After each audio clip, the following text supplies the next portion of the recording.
Yo, what's up everybody? November 1st. A little disappointing in the market today, but you got to be patient. The next move is going to be higher. People are freaking out. It's the zombie freak out. I told you that yesterday because we got the Fed meeting this week. And so, it's all monetarism. It's all monetarist zombie thinking. It's just, so today was a case of the jitters. Get through this. And there's a lot of positive stuff going on. I've been talking about it, and so that's all I want to say about that. What I want to talk about today is just don't be stupid. Don't be stupid. There is no debt bomb. When you start using these silly, metaphorical terms, a debt bomb. I spoke a lot about language and about mental game and how language plays into that.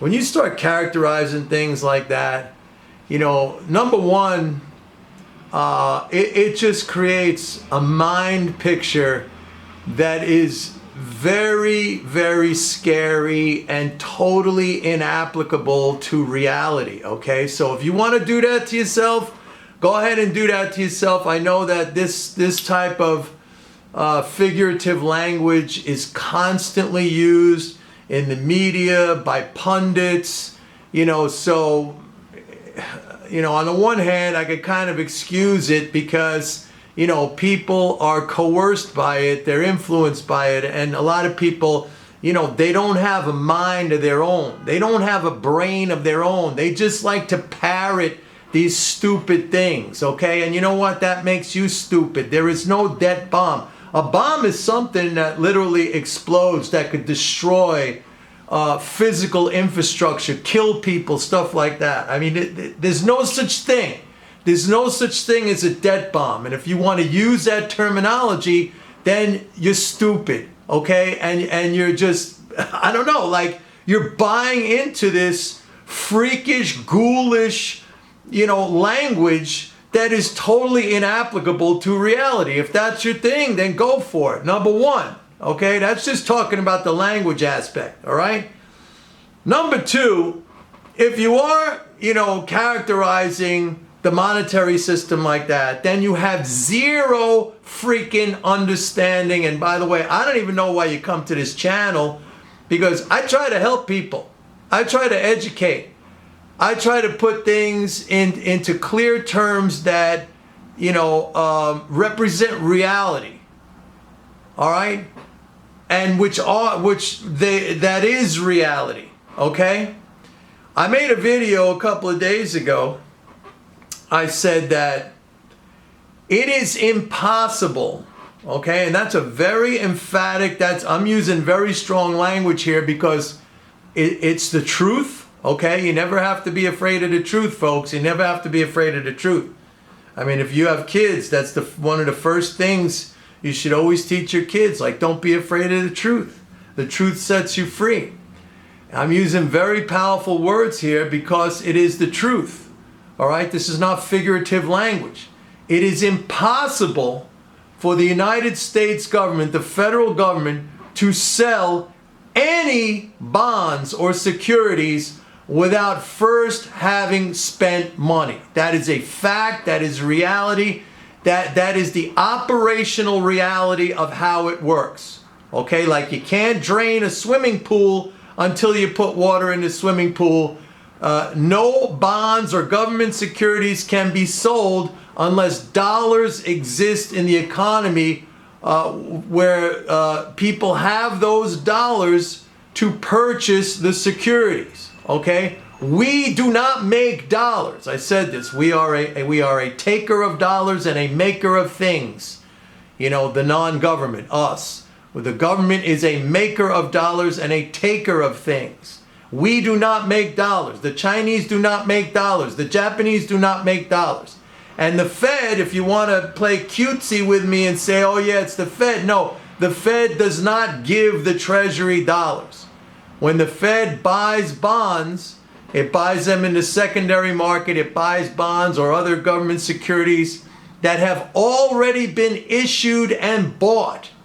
So, I will repeat, okay? The government cannot sell a single bond. It is impossible unless it spends first. That's how it works, okay? That's the reality of how it works. There's no other way. There's no other way. So I wanted to say that. Now, if I say something, or if anybody says something like, look, I buy, 10 million in bonds. Oh yeah, Mike, but 10 years from now it's worth half the amount. I was not having a discussion about inflation or purchasing power. If I buy 10 million in bonds, if I buy $1,000 in bonds, if I buy $10 in bonds, when that bond matures, I get my 10 million, I get my 10,000, I get my 1,000, plus the interest that has accrued over that period.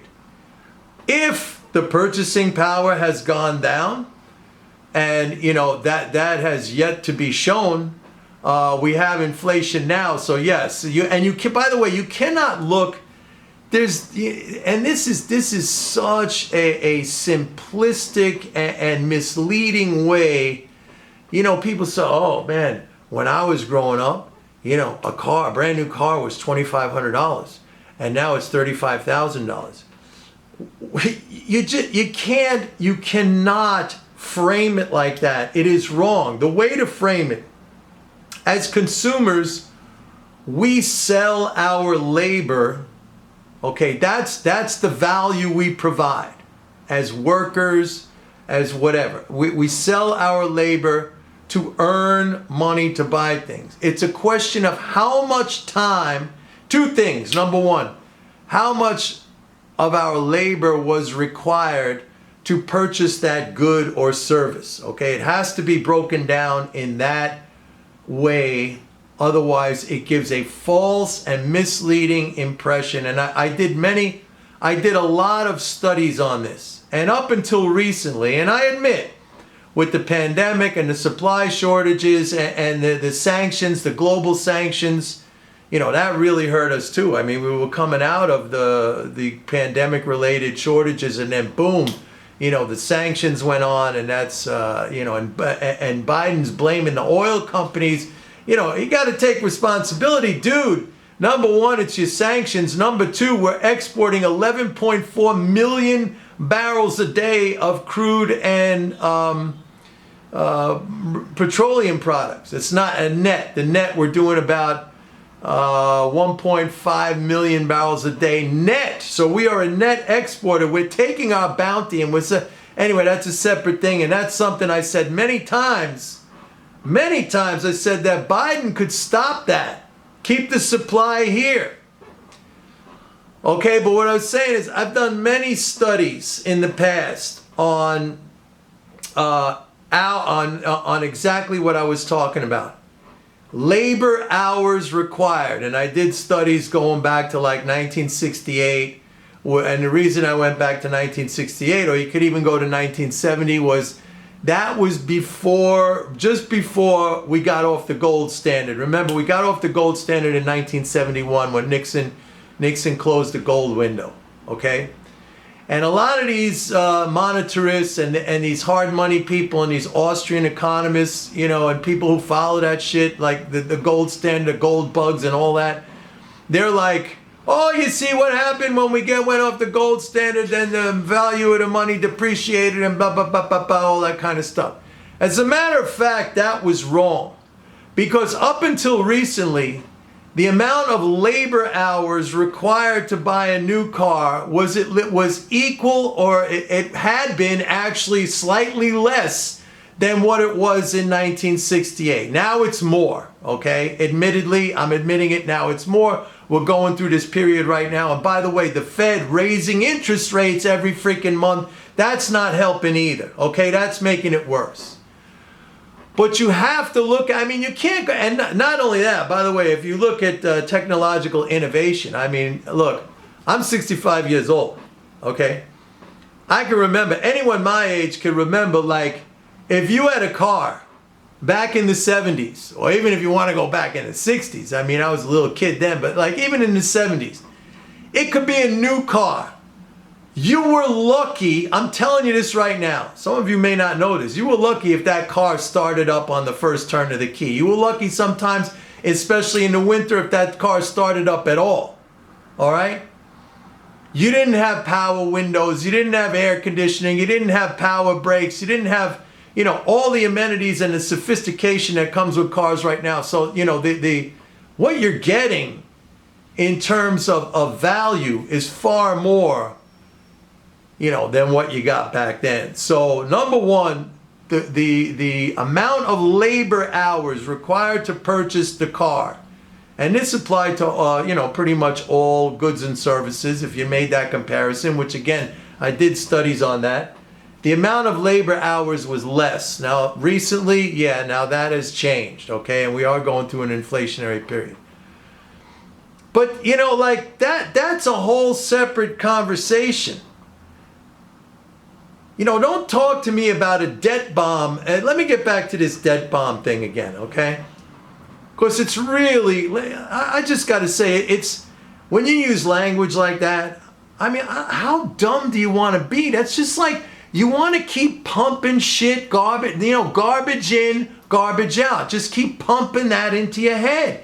Keep talking like that. Keep parroting what these idiots in the media and on Wall Street say. I mean, keep parroting that, and you will absolutely, dumb yourself down to the same level. You will not learn anything. If that's your goal, maybe that is your goal. Maybe you feel, you feel smart when you say things like that. Yeah, the debt bomb, the debt bomb. There is no debt, okay? The 32 trillion, those are dollars that have never been taxed back or taken away by the government.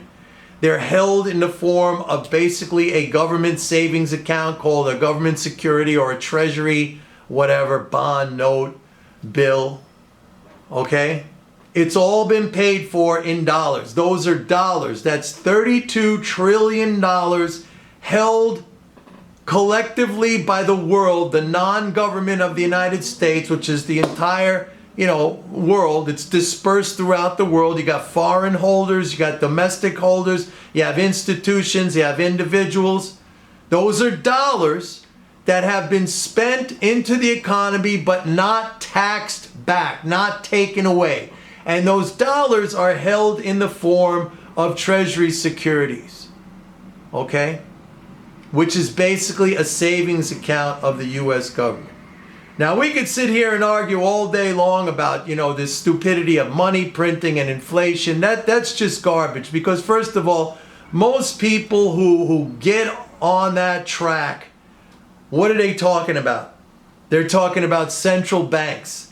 And again, I've explained that. There is no money printing by central banks. They can't do that even if they wanted to. I can't ask the Fed for a Social Security check. I can't ask the Fed for a stimulus check. I could call my congressman and say, please, vote on this and hopefully I'll get a check. Please don't end Social Security, because that's maybe something that's going to happen too. That's a separate thing. Yes, I can get money from them. You cannot get it. You cannot get it from, you cannot get it from the Fed. And even now with the Fed paying interest on reserves to banks, okay?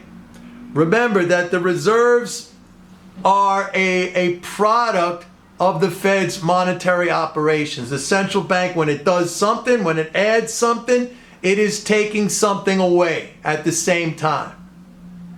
All right? So the reserve balances by the Fed, and by the way, here's something very interesting, because right now we hear a lot about the Fed running negative cash flow.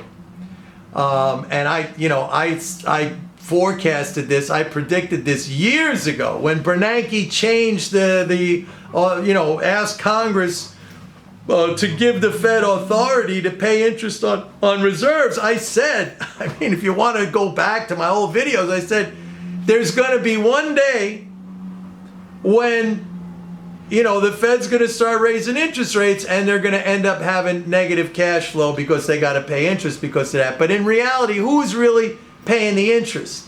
Because you might say, oh, Mike, you just said the Fed can't give anyone any money. It's just an asset swap. Because who's paying the interest? It's really the Treasury. And you want to know why? Because that money that has to be given to the Treasury, the Fed is running negative cash flow. But the way it is accounting for that is that it's accounting for that as deferred income, which is going to have to be given back to the Treasury. So in reality, it's still like the Treasury is paying that interest, which means the government and not the Fed. Can't give you any money, folks. It's not money printing. It's taking away one form of a dollar and putting in another form of a dollar. That's it. That's all it is. So the people who talk about, inflation and money printing, they're always on that track, the track of being the central bank. They never talk about fiscal. If you talk about fiscal, then we can have a discussion about that. But again, I would argue that higher government spending, net spending, in other words, adding to the swimming pool, all right, adding more money to the swimming pool, adding more to the swimming pool. In a free economy, like we have, that the normal reaction there is that the additional spending will induce the private sector to produce more as long as they have the real assets, meaning the labor, the resources, the energy. That spending this is our whole capitalist system is based on this. So if you're arguing that printing money creates inflation, you are not a capitalist. I don't know what you are. You're a socialist, maybe you're a communist, I don't know. I don't think you even know what you are. But literally, if you argue that more money creates inflation, you cannot be a capitalist, because the whole premise of capitalism is that, the system will respond to the profit incentive. And that's what drives the engine, man. And if government spending triggers the profit incentive, that firms and businesses see an opportunity to make money because the demand is there, that's the very definition of capitalism. So if you're arguing that spending money by the government is inflationary, then you're essentially arguing against capitalism. You don't want capitalism. Like for some reason you think, well, it's okay for the private sector to dissave, to spend money, because that'll create profits for firms. You get that part. But if for some reason, if the government's doing it, then no, that doesn't work. That doesn't work. It's the same freaking thing, man. So, it's not about, look, it's not about spending money. I mean, there can be occasions, and then you're going to have somebody I know is going to post a comment, why don't they spend 70 trillion then, Mike? Well, guess what? 70 trillion is like the GDP of the entire world. Okay? So to spend 70 trillion would literally mean to, take control of the entire world's economy. I don't know how you would do that. Okay? I don't know how you would do that. It's just like, it's impossible. So there are limits. Clearly there are limits, and there's no need to make foolish comments like that. You're not proving your point. You're not proving your point.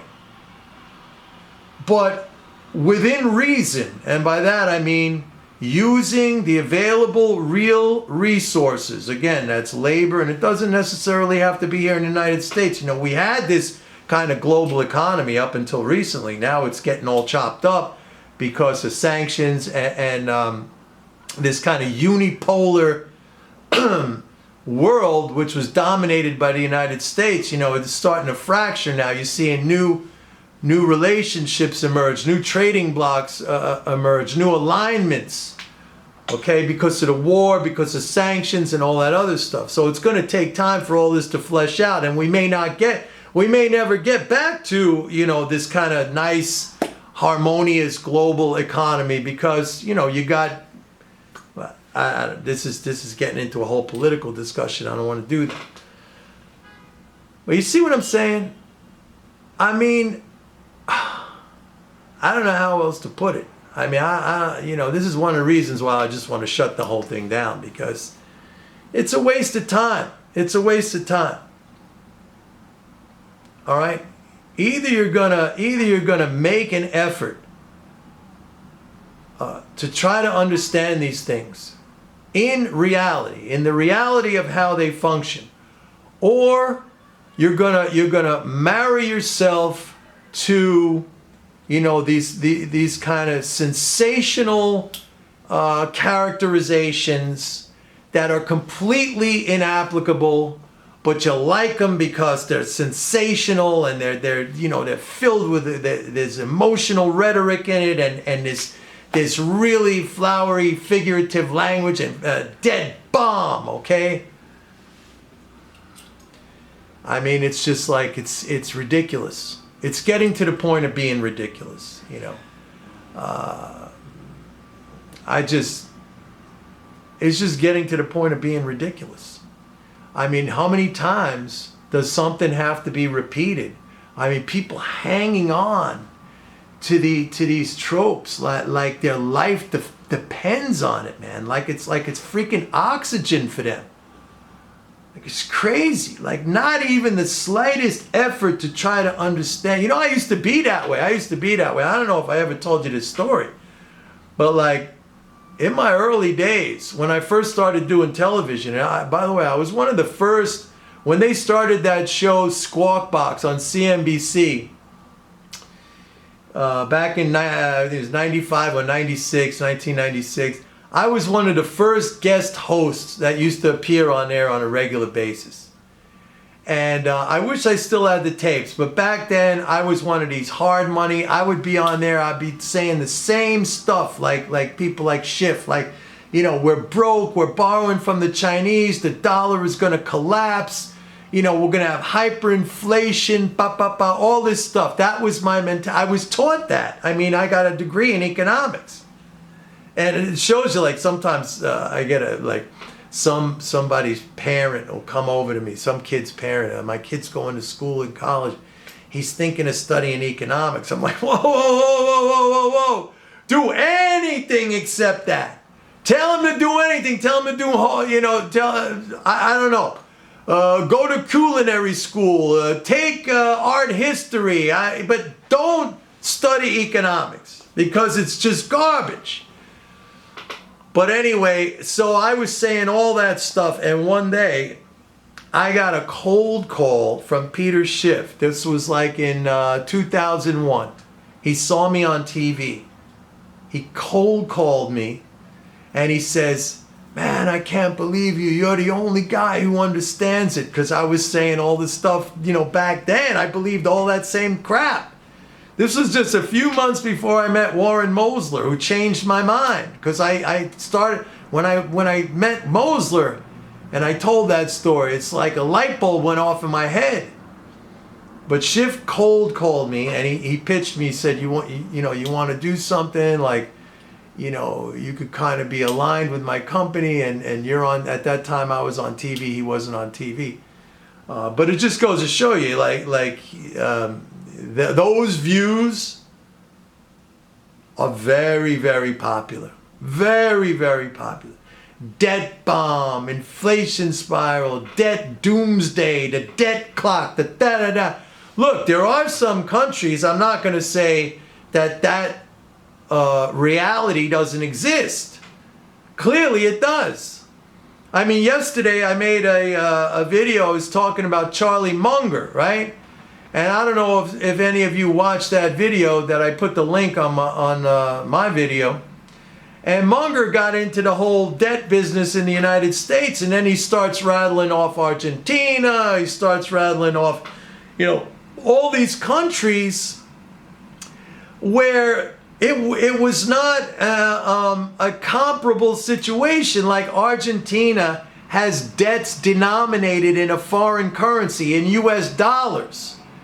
We don't have that. So right away, these people, they conflate, one situation like Latin American countries that have massive debt in foreign currency to the United States, or we always hear, what else do we always hear? We're like the Weimar Republic in Germany in the 1920s. No, the Weimar Republic had debts denominated in foreign currency, basically in pound sterling, and also they had to pay in commodities. And the whole industrial part of Germany at that time, the Ruhr Valley, was occupied by France. Their production ability was severely curtailed.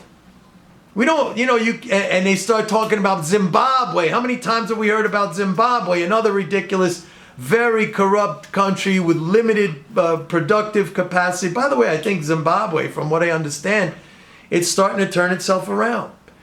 But these people who are very, very successful monetarily, and again, in our society, we automatically attribute intelligence to money. Okay? Automatically. If somebody has a lot of money, they must be smart. We better listen. And they are smart when it comes to making money. Those are two different skills. All right, when it comes to understanding, let's say something that economic, the monetary system, something theoretical, it has nothing to do with how much money you made. I mean, I know people with lots and lots of money, and frankly, a lot of them are idiots. I can't even have a very basic conversation about anything science or history. Idiots. But they're good at making money. And believe me, I spent many years on the floor as a floor trader in 4 different exchanges. And some of the best traders I knew were just tough guys from the street. Never finished school. Tough guys from the street, could barely talk. And they were, because they were very, very intimidating. And that was the environment. Like, for those of you who never had that experience, I feel very lucky that I had that experience so many years on various trading floors, different exchanges, but it was really cool.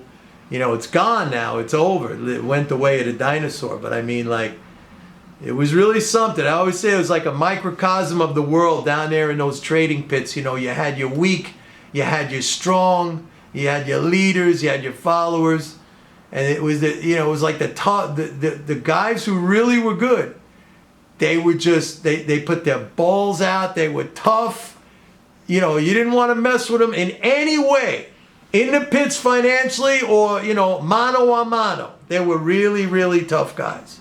Not very highly educated, but smart in the sense of what they were doing in that activity. Anyway, that's it for today, folks. Enjoy it. Bye.